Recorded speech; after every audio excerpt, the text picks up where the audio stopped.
welcome back. This video is going to walk you through some ideas from my book called Theories of Truth, an Introduction. It was published by, who was it published by? It was published by Bloomsbury Press a few years ago. It came out in when did it come out? 2014. So it's been a few years now. This book is not just an introduction to theories of truth, it's also a defense of truth understood as correspondence to reality.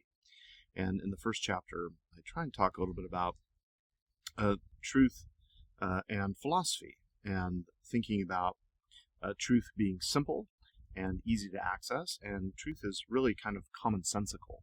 That is, it's something built into the fabric of reality that we can actually experience in our ordinary lives. In this video, I want to talk a little bit about how truth is not physical. That is, truth understood as adequatio res et intellectus, as Aquinas discusses. Truth understood as correspondence of mind to reality is not something that is, in fact, physical. It's not a physical relation. So one way to think about this is to think about the idea that truth is simple in the experiences that we have of it. So my claim is that every single person has a direct experience of truth. When you have a mental state, could be a representation, maybe a belief. Those things are different, of course. But when you represent reality as it is, and you find reality as it is, and you experience that match between your ideas and reality, then you have the truth. So in our examination of simple experience of truth, we begin with ourselves. That is not to say that truth is dependent on us, but it's to say that our common experience of truth, we are aware of the kinds of things, of beings, of ourselves, who can experience truth. We're the kinds of beings who can come to experience the world matching our beliefs. So what kind of things must we be if we're going to make sense of our ordinary experiences of truth?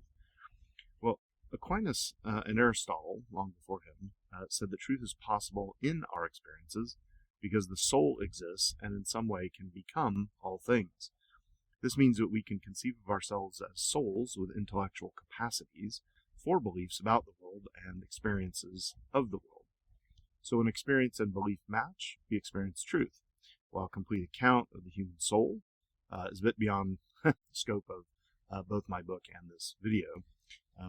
In order to elaborate on the common experiences of finding the world as it's believed to be, we have to say a few things about us and our souls, especially our minds. The first thing is that the soul, or the mind, considering the mind as a faculty, the soul, philosophers have various ways of giving an account of this. But we have to have something immaterial in us, our soul, our mind, which must exist and be the kind of thing which has the capacities to believe, remember, act, experience, and understand, or at least represent reality. We have to have mental states. So I take it to be obvious that without an entity such as the soul, an account of truth that I'm sketching as correspondence to reality would simply be impossible. Without a subject capable of having an intellect that could be conformed to reality, there can be no conformity at all. In other words, if truth is essentially a relation between the intellect and reality, then if there were no intellects, there could be no experience of truth. Now, whether or not there could just simply be abstract entities, propositions, or something along the ranges of possible qualia, as formal realities that then correspond to actual reality, that's a different kind of question. But I'm saying that our ordinary experience of truth, that we all have, from which we can derive a theory of truth, without something immaterial in us existing, our minds in particular, then we couldn't experience truth at all. So second, and this is much debated in contemporary philosophy, the soul can't be a thing which is material. In other words, we can't be simply material beings and experience truth, understood as adequatio res et intellectus. Here are two brief arguments as to why. When we have experiences of finding our beliefs matching reality, we are aware of our beliefs being about the way things are. Okay, so everyone who's had a belief like that is aware of that. This being about is called what philosophers call intentionality. Intentionality is a property of beliefs, or even property of mental states that are directed towards something outside of those mental states. This is a being about things. It's a property of being about something else. So given our awareness of our own beliefs, and given our beliefs that our beliefs possess the property of intentionality, it's possible to see whether any material thing could possess such property. And if not, then what we are aware of when we're aware of our beliefs is not something that is material. All right, so here's my argument. Premise 1. No physical states are essentially intentional states. Okay, so no purely physical state of things is an intentional state. That is, no purely physical state is about some other thing. Okay, there's no aboutness in a physical state as a physical state. Now, physical states we can use to represent, using our minds, other states. For example, when we write things, even when we speak, the movement of the airwaves, right? We can carve something into a rock, or rearrange rocks in arrow shape, pointing to something. But that's not a purely physical state. It's a physical state that we're using to represent something else, and only the mind has the representational capacity to do that. Okay, so premise 2. All things having mental states, including beliefs, are essentially intentional states. They're about something else. So the conclusion is no things having mental states are physical states. Okay, so that's a nice little syllogism, which is valid. The second premise is nearly a definition. The controversial premise here is premise 1, that no physical states are essentially intentional. Physical states are excluded from the category of essentially intentional states. The justification for this premise is the following. If a physical state were intentional, it would need some additional thing to read or understand what its intentional state is about. Okay, so for any physical state, the possibility for it to be understood as an intentional state would require an interpreter. Such an interpreter could be another physical state, right? Otherwise you have a regress problem going on here, which would require an interpreter for it. Thus, in order to avoid an infinite regress, an uninterpreted interpreter of the intentional state, if such a thing were possible, would be required. Such thing philosophers have called the soul or the mind. Okay.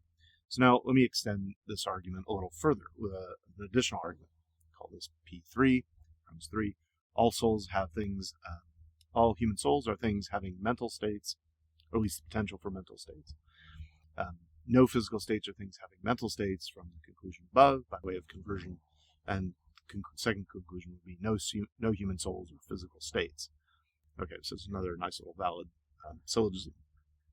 AEE syllogism. Okay. If the evidence for premise 4, that no physical states are things having mental states, is reasonable, then this argument might need some justification for the third premise, P3, which is all human souls are things having mental states. This premise is at least self-evident for a human soul, which is thinking. Descartes got something right about this. You might not agree with Descartes, but I think he was right about that. Maintaining P3, the idea that all human souls are things having mental states, isn't to deny the possibility of the human soul existing without actualizing mental states. Okay, so perhaps a distinction could be made in the middle term here of this argument, things having mental states. We could distinguish, following Aristotle, between two ways of having mental states, in potentiality and in actuality. So the third premise then refers to actuality, but it's not to deny having mental states in potentiality, which again, following Aristotle, are ontologically necessary for having mental states in actuality. So you can only have a mental state in actuality when you have it in potentiality antecedently to actually having it. So the way to conclude this here is that the soul is the kind of thing which can have mental states in actuality and is non-material.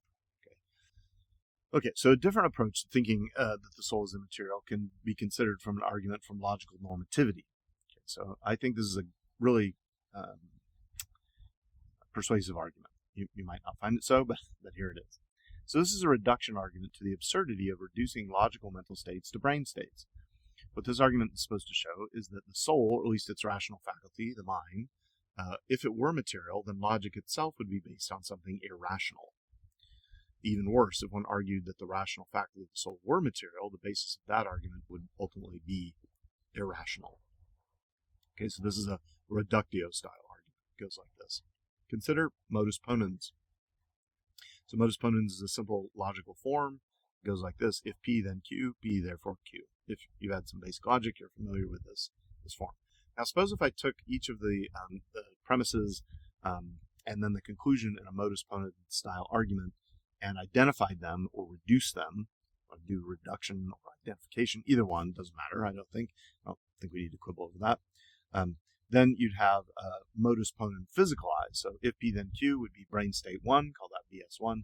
P, the second premise, would be BS2, and the conclusion, therefore, Q would be brain state 3. Okay, so you've got 3 brain states that are reduced from the modus ponens style structure syllogism. So then consider an invalid logical form denying the antecedent. Okay, so this is if P then Q, not P, therefore not Q. Now, if you do a truth table for that, it's invalid, right? That those premises could be true, and that conclusion doesn't also have to be true. The conclusion could be false. And you can come up with counterexamples to this all day long.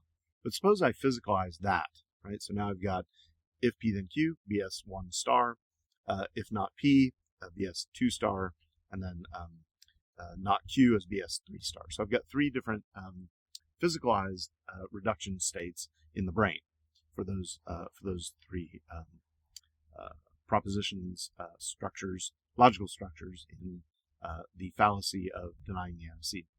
So my claim is this: if the soul were material, right? If the intellect, so I'm using intellect and soul kind of interchangeably here. I understand they're distinct, but if the intellect within the soul were material, then modus ponens and denying the antecedent are the fallacy of denying the antecedent are nothing more than exemplifications of brain states. So you've got one set of brain states identified with modus ponens, which is valid. You've got another set of brain states identified with denying the antecedent, which is invalid logically. But if they're nothing more than brain states, then there's no non-arbitrary reason for maintaining that 3 follows logically from 1, and 2, while 3 star doesn't follow from 1 star and 3 star. In other words, there's no non-arbitrary way to choose between the valid form of modus ponens versus the invalid form of denying the antecedent. If all mental states are reducible to brain states, then why would it be more reasonable to desire to have brain state 3, which is the brain state reduced from the conclusion of modus ponens, to brain state 3 star, which is the brain state identified with the conclusion of the fallacy of denying the antecedent? Right? How do you non-arbitrarily maintain that one brain state is more reasonable to have than another? If they're just brain states, you got 2 brain states. One, they're like, oh no, this is the one you have to have if you're going to be reasonable. Well, I think that if they're reducible, if they're reduced and identical to brain state, there's no non-arbitrary reason. Now, actually, I asked this one time of no names will be said here, but a famous philosopher at a top-tier institution who just shrugged his shoulders and said, it's just how we use language. It's all kind of a social construct.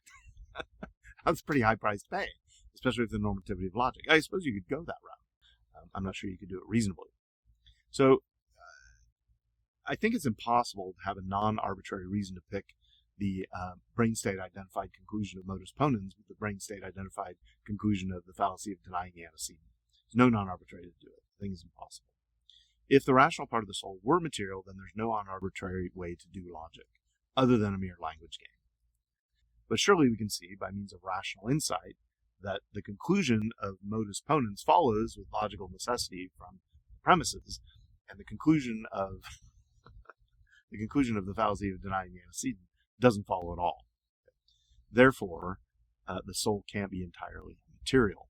Therefore, our first main feature of our essay, our account of our experience of truth, is ourselves as immaterial beings, as intellects, capable of having our minds conformed to reality. So now, when I think of my original example, we've got at least part of our account of how truth is not physical. Okay, so I think I'll stop there, and then maybe come back and do another. Well, no, let me keep going. I don't think I have much more to add to this. So let's go back to our original example. Right. So our original example was that I say I can't find my keys. I form a belief in my mind where my keys are, and when I do that, the immaterial part of me, my mind, not my brain, comes to a realization that I'd forgot my keys again. My intellect then formed, with a little bit of memory searching, a belief about where my keys were, namely that they're on my desk. So I formed that belief, and what exactly is a belief? Well, in this case, there's a few obvious things about beliefs. Beliefs are mental states that are based on thoughts. Beliefs are about something. They have intentionality, and maybe they're springboards to action. Now, there's probably a lot more to be said about beliefs. I'm not a psychologist, nor a philosopher of mind, but those are, I think, fairly uncontroversial things about beliefs. They're mental states that are intentional and maybe springboards to action. So if I believe something, I'm doing something more than just thinking about something. For example, there's a difference between just thinking about a poisonous snake, say, in your backpack or under your desk, and believing it, right? If you believe it, you're going to do something different than just think about it. Probably jump up and run away or throw your bag away or not open it, at least. The difference between thinking and believing involves a willingness to act as if what you were thinking about really is the case. That is, it were really true. That's not to say that beliefs are nothing more than our actions. I think that's similar to the psychological view of behaviorism, which identifies beliefs as action states. I don't accept that view. Because you can, of course, have a belief and never express your belief in action, but a belief is like a springboard to action. So we have to say as well that we should be aware that belief and truth are quite different from each other. I might believe there's a rattlesnake in my backpack and demonstrate this by my actions towards my backpack or my desk. I jump up, oh, there's a snake. But the truth of my belief is going to depend on whether there really is a snake in the backpack, which leads us to the final feature of beliefs. Beliefs can be the bearers of truth. They can be true or false, depending on whether they match reality. So I reach for my keys because I believe that they're in my backpack or my pocket. I realize they're not there, so I form a new belief that they're on my desk. Now, this belief is a thought in my immaterial mind. It's about the world, namely my keys being on my desk, which gives me a disposition to act, right? To walk back to my office and look. And then fourthly, it'll either match or not match reality. Now, this belief is formed in my mind, right? It's in my intellect. I can use it to direct myself through the world to find what I'm looking for. And as I open my office door, I looking at my desk. It's a little messy. And I see my keys. So I have now another act of the mind, namely an act of perception, which involves my mind coming to experience a bit of reality. Now, there's a whole corpus of literature on perception. I'd recommend Robert Howdy's discussion of this. I think he's got one of the best accounts of perception in the contemporary literature and epistemology. I agree with him on this.